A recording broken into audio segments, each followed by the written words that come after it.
alamin. Assalatu wassalamu ala asrafil anbiya'i wal mursalin wa ala alihi wa sahbihi rasulillah ma'in amma ba'du. Yang terhormat Bapak Dewan Juri yang mudah-mudahan Allah muliakan, amin. Dan yang saya banggakan seluruh peserta lomba ceramah Kresida yang cantik-cantik seperti Zaskia Gotik dan yang tampan-tampan seperti Abget. Pertama-tama dan yang paling utama, marilah kita sama-sama bersyukur atas kehadiran Allah Subhanahu wa Ta'ala, yang mana berkat rahmat dan hidayahnya kita dapat berkumpul dalam keadaan sehat walafiat. Kedua, salawat beriring salam semoga tetap terlimpahkan, tercurahkan pada junjungan besar kita, yaitu Nabi besar Muhammad sallallahu alaihi wasallam. Allahumma shalli ala sayyidina Muhammad wa ala ali sayyidina Muhammad. Baiklah, dalam kesempatan yang berbahagia ini, izinkan saya menyampaikan ceramah singkat, yaitu derajat orang yang ilmu.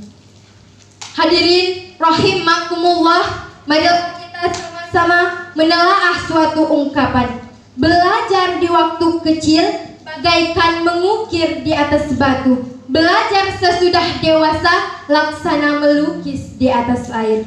Allah ya Karim, keterangan di atas telah mengingatkan kita untuk pandai-pandai dalam memilih dan memilah-milah waktu yang kita punya. Gunakan waktu kecil kita untuk belajar ilmu, kemudian mengamalkannya di masa dewasa.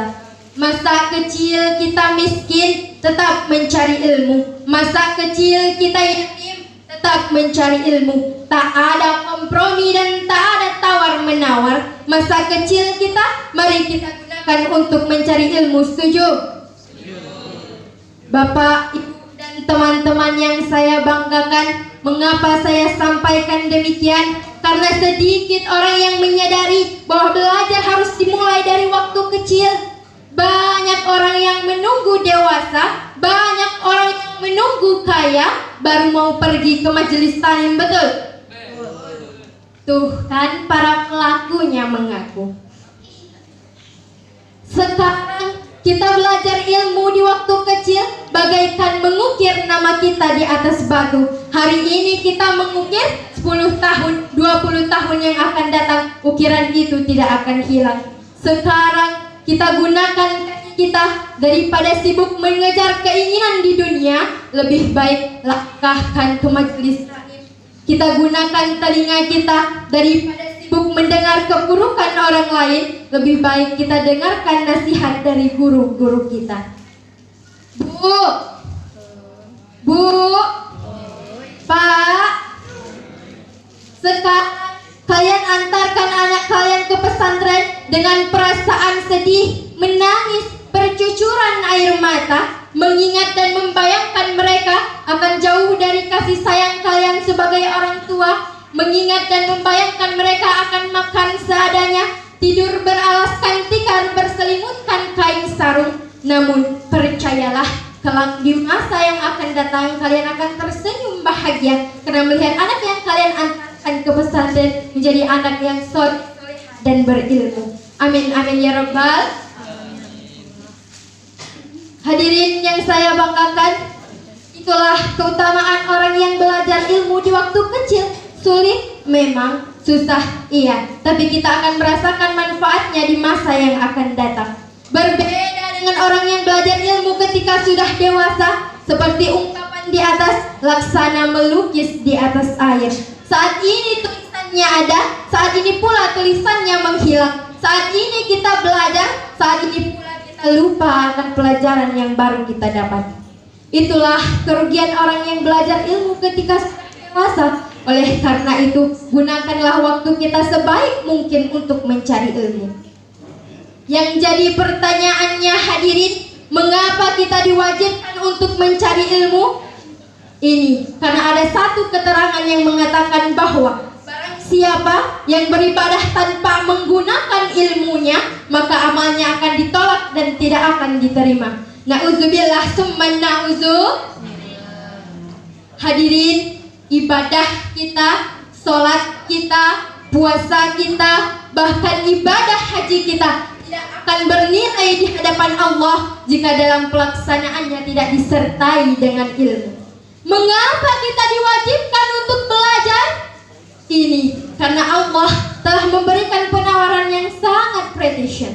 Allah dalam berfirman dalam Al-Quran surah Al-Mujadalah ayat 11. A'udzubillahi minasyaitonirrajim. Bismillahirrahmanirrahim. Yarfa'illahu alladzina amanu minkum walladzina utul ilma darajat. Yang artinya niscaya Allah akan meninggikan derajat orang-orang yang beriman di antaramu dan orang-orang yang berilmu beberapa derajat. Ayat ini juga menjelaskan bahwa ilmu dan iman itu saling melengkapi. Jika hilang salah satu, maka yang lainnya tidak akan berfungsi dengan baik. Jika orang berilmu namun ia tidak memiliki iman, maka ia akan pintar, namun kepintarannya akan ia gunakan untuk membodohi orang lain. Begitu juga sebaliknya, jika orang yang beriman tapi ia tidak memiliki ilmu, maka ia akan memiliki kepercayaan kepada Tuhannya, namun itu akan menjadi peluang bagi seseorang untuk membodohi dirinya. Oleh karena itu harus ada keseimbangan antara ilmu dan iman untuk mencapai kesuksesan hakiki dunia dan akhirat. Namun perlu diingat dan dicatat hadirin, jika kita sudah menjadi orang yang sukses dengan ilmu kita, maka jangan pernah berhenti untuk berpikir, mengapa kita bisa menjadi sesukses ini? Siapa orang-orang hebat di balik kesuksesan kita? Mereka adalah guru-guru kita. Tanpa ada doa darinya, kita tidak akan mampu jadi orang hebat. Tanpa ada ilmu darinya, kita tidak akan mampu jadi orang sukses. Oleh karena itu, mari kita sama-sama doakan guru-guru kita yang sempat hadir di tempat ini. Mudah-mudahan mereka senantiasa diberikan kesehatan dan kelancaran dalam ilmu dan rezekinya. Amin amin ya robbal.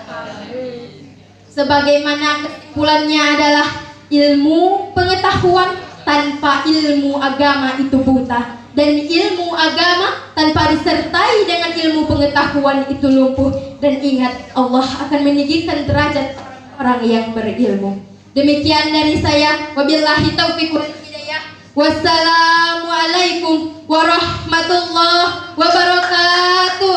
Waalaikumsalam warahmatullahi wabarakatuh.